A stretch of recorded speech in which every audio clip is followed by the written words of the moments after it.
So dear friends, మనకు CDP TET లోపల సిడిపికి 30 marks అంటే చైల్డ్ డెవలప్మెంట్ అండ్ పెడగాజీకి 30 మార్కులు ఉన్న విషయం తెలిసిందే. సో ఇది ప్రీవియస్ క్వశ్చన్ పేపర్, ఇందులోని బిట్స్ను ఒకసారి అనలైటికల్గా ప్రాక్టీస్ చేస్తాం.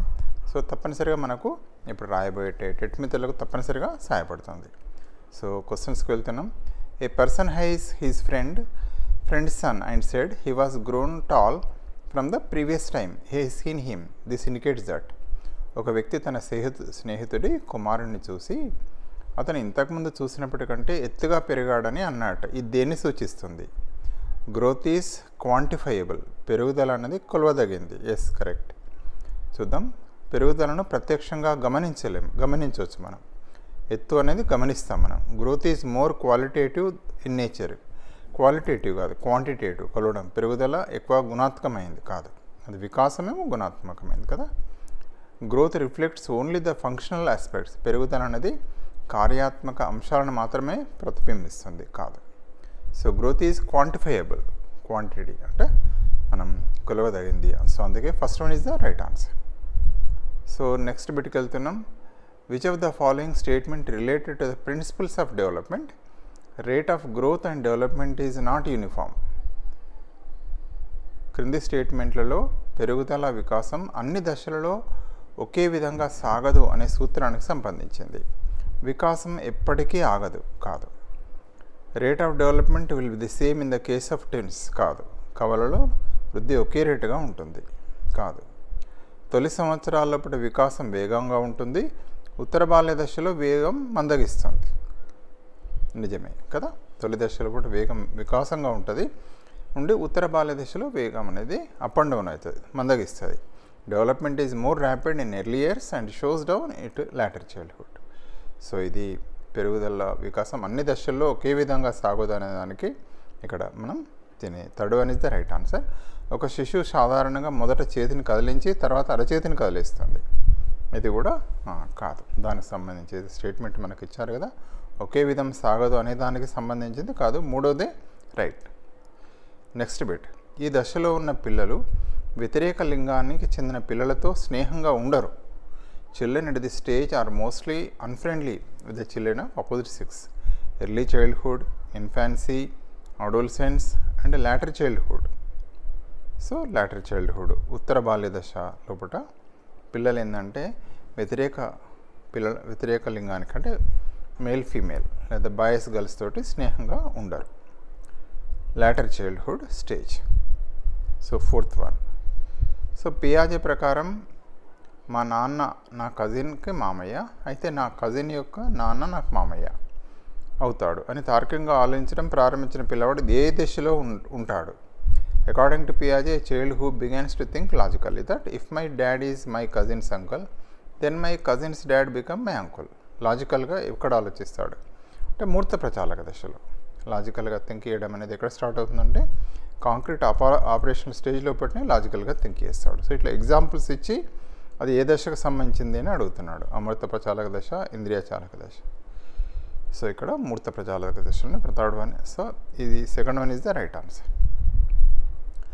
ఎరిక్సన్ యొక్క మనోసాంఘిక వికాసం యొక్క మొదటి దశలకు సంబంధించిన నమ్మకం, స్వయం ప్రతిపత్తి, చొరవ మరియు శ్రమశీలత అని అన్ని సానుకూల అంశాలతో కూడిన కౌమారుడు దీనిని వెతకడం ప్రారంభిస్తాడు.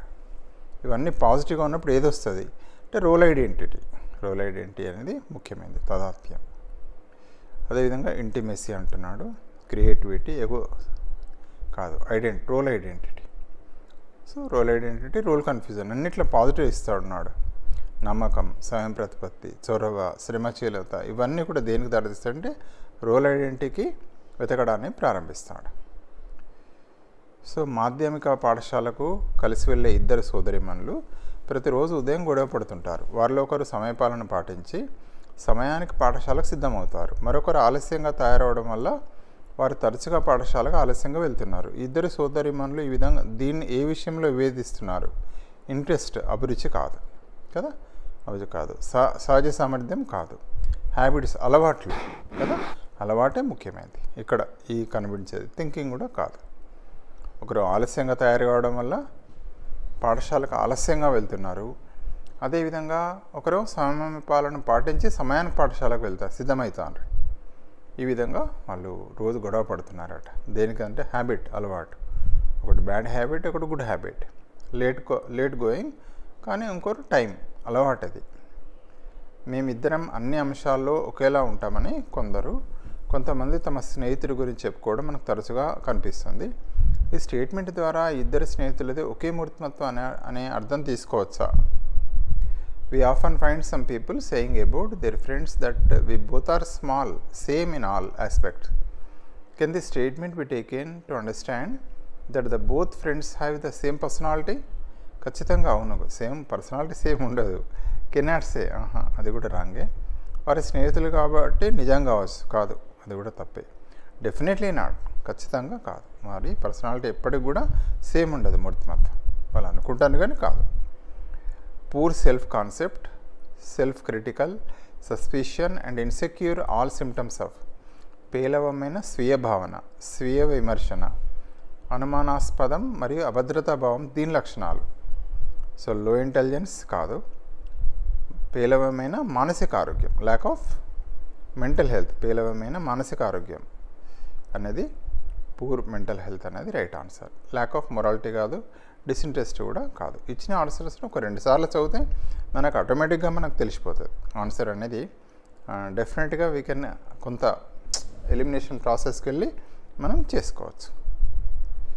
ప్రాథమిక పాఠశాల పిల్లలపై ఉపయోగించడం కష్టతరమైన అధ్యయనం, ఇంట్రాస్పెక్షన్, అంతఃపరిశీలన. అందులో డైరెక్ట్గా చెప్పవచ్చు. పరిశీలన, ఎక్స్పెరిమెంటల్, కేస్ స్టడీ, ఇంట్రాస్పెక్షన్, అంతఃపరిశీలన. 1 ఇయర్. సో ఇక్కడ అధ్యయన పద్ధతుల మీద తప్పనిసరి అడుగుతున్నాడు. ఎక్స్పెరిమెంటల్ కానీ, అబ్జర్వేషన్ కానీ, ఎగ్జాంపుల్ ఇచ్చి అడుగుతున్నాడు. వీటిపైన కొంచెం ఒకసారి రివిజన్ చేసుకోండి. రివిజన్ చేసుకుంటే ఆటోమేటిక్గా క్వశ్చన్ అనలిటికల్గా చేసేసుకోవచ్చు. 1 year old child while walking on a wet floor fell down and get hurt. From then on, whenever he is seeing the wet floor, he is asking his mother to carry him.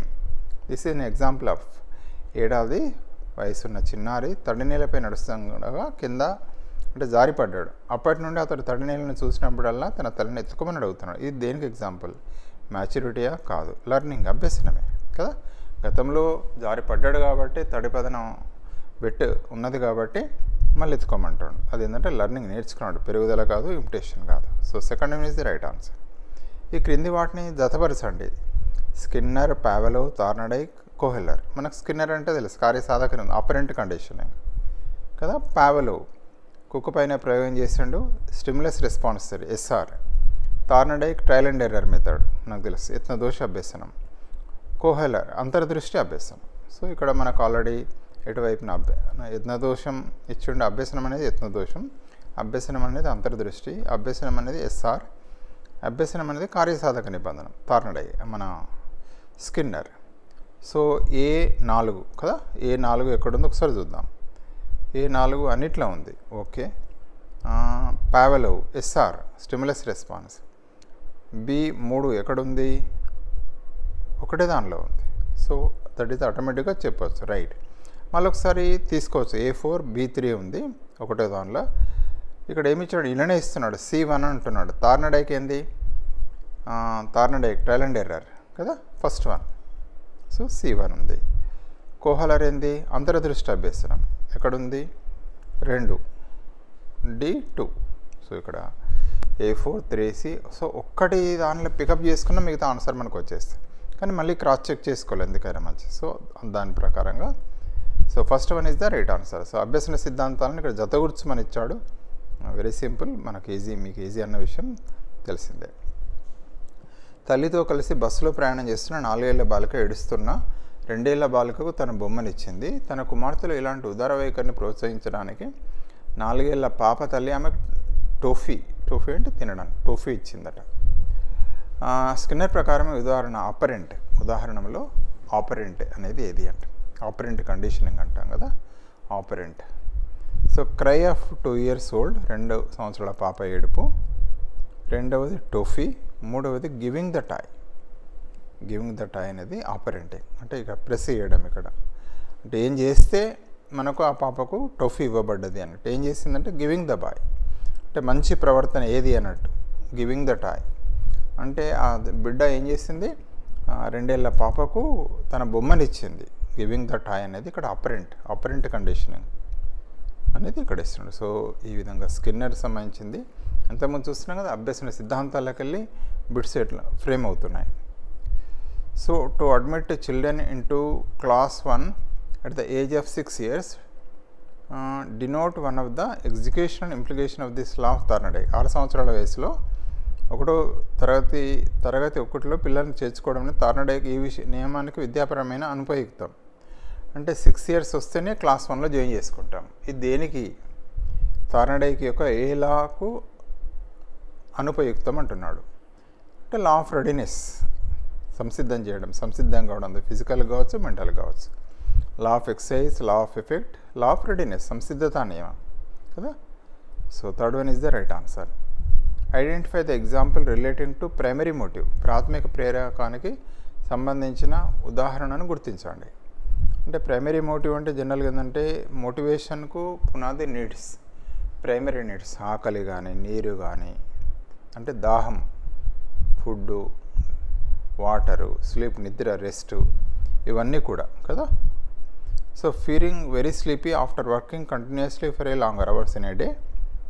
అంటే primary motive ఏది, తెలియని నగరంలో working women's హాస్టల్లో చేరిన అమ్మాయి, నిశ్శబ్దంగా కూర్చొని తన తల్లిని సంతోషపెట్టడానికి ప్రయత్నించే పిల్లవాడు, ఒక విద్యార్థి పాఠశాల కంటే తన నృత్య తరగతులకు ప్రాథమిక ప్రాముఖ్యతని ఇవ్వడం.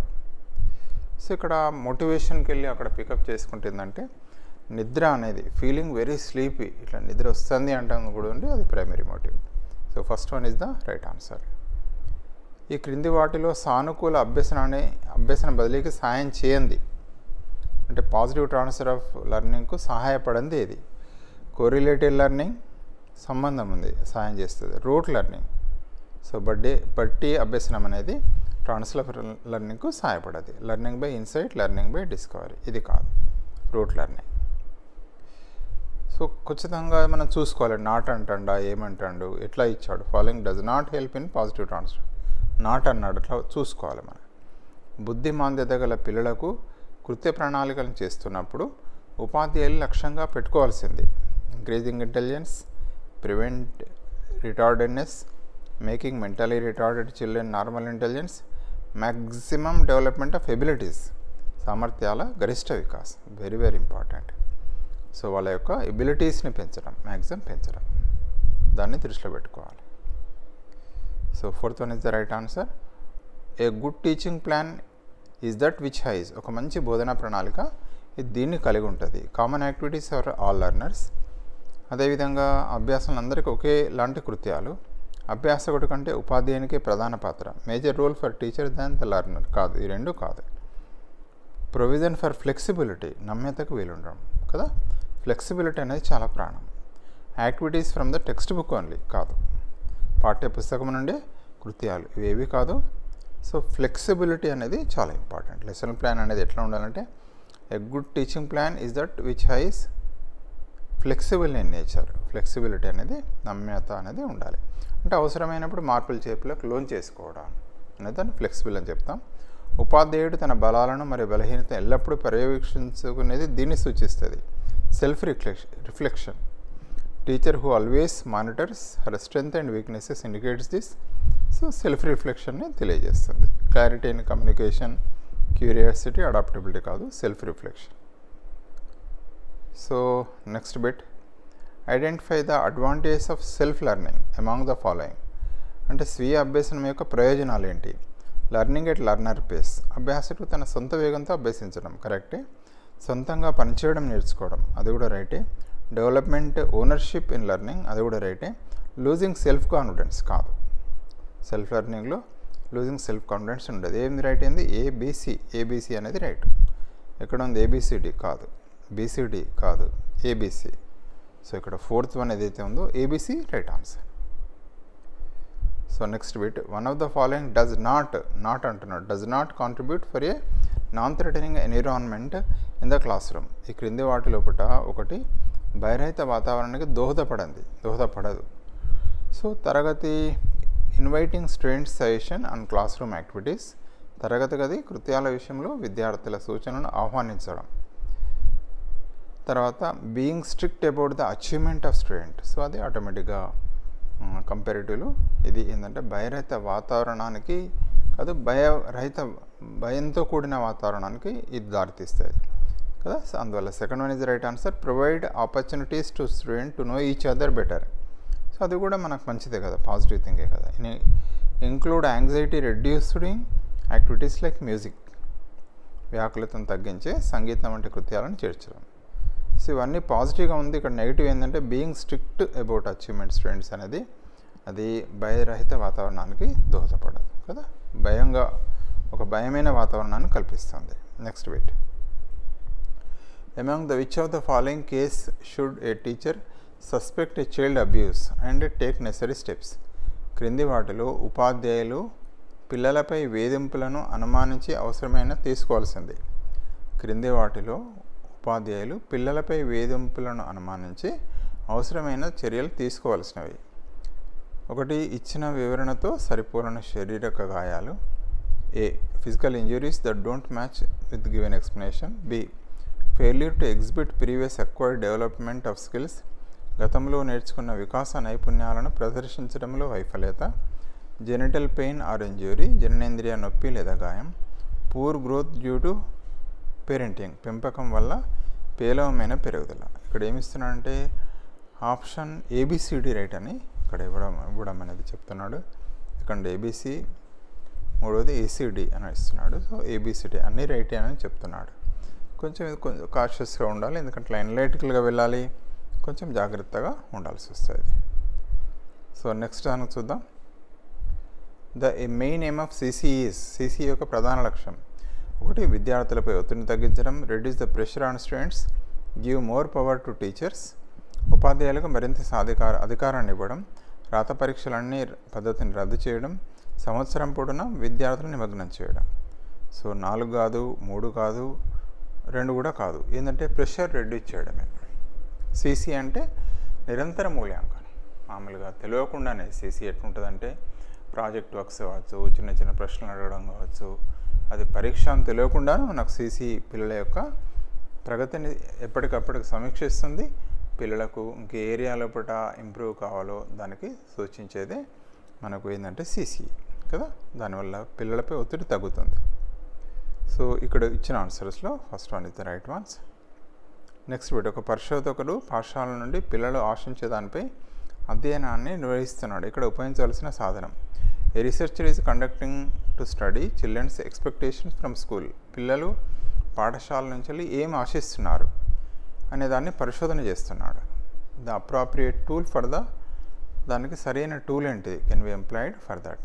క్వశ్చనేర్, ప్రశ్నావళి, అంతే కదా. ప్రశ్నావళి రైట్ ఆన్సర్. పర్సనాలిటీ ఇన్వెంటర్ కాదు, ప్రొజెక్టివ్ టెస్ట్ కాదు, అచీవ్మెంట్ టెస్ట్ కూడా కాదు, ఇంట్లో ఏది కాదు, ప్రశ్నావళి. ఒకసారి చూడగానే చదవగానే ఆన్సర్ తెలిసిపోతుంది మనకు.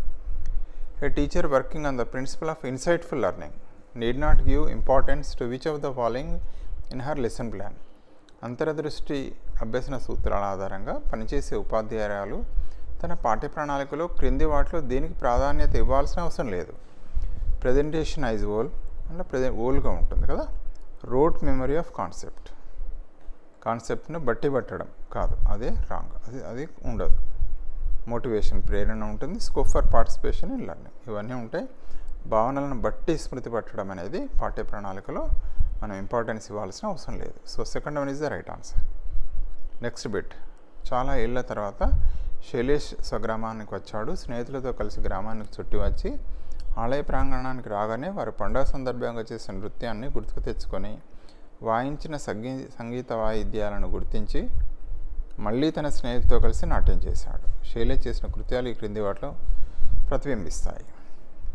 సో ఆటోమేటిక్గా పిల్లల లోపల లెర్నింగ్ ఉంది, రిటెన్షన్ ఉంది, రికగ్నిషన్ ఉంది, రీకాల్ అనిపిస్తుంది ఇక్కడ కదా.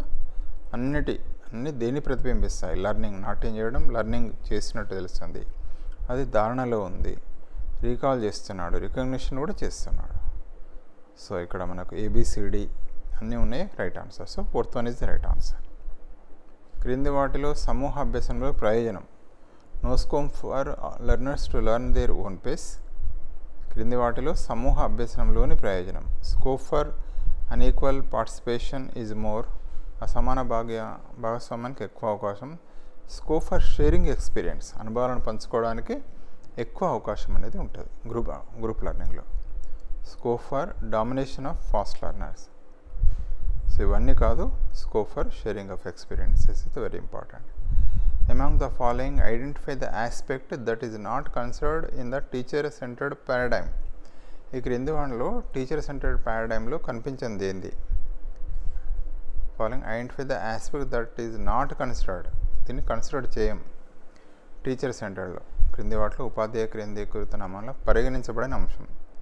లెర్నర్స్ లెర్నింగ్ స్టైల్స్ అనేదాన్ని మనం అందులో గమనించమని ఇక్కడ ఆన్సర్లో ఉంది. ఒకటి పర్పస్, ప్రయోజనం, టీచింగ్ లెర్నింగ్ మెటీరియల్, అసెస్మెంట్. పరిగణించబడని అంశం ఏంటి అంటే లెర్నింగ్ స్టైల్స్ను అక్కడ పిల్లలు ఏ రకంగా అభ్యసిస్తున్నారనేది ఇక్కడ పరిగణించబడదు. According to RTE 2009 act, identify the statement which does not state the obligation of appropriate government in the case of compulsory education.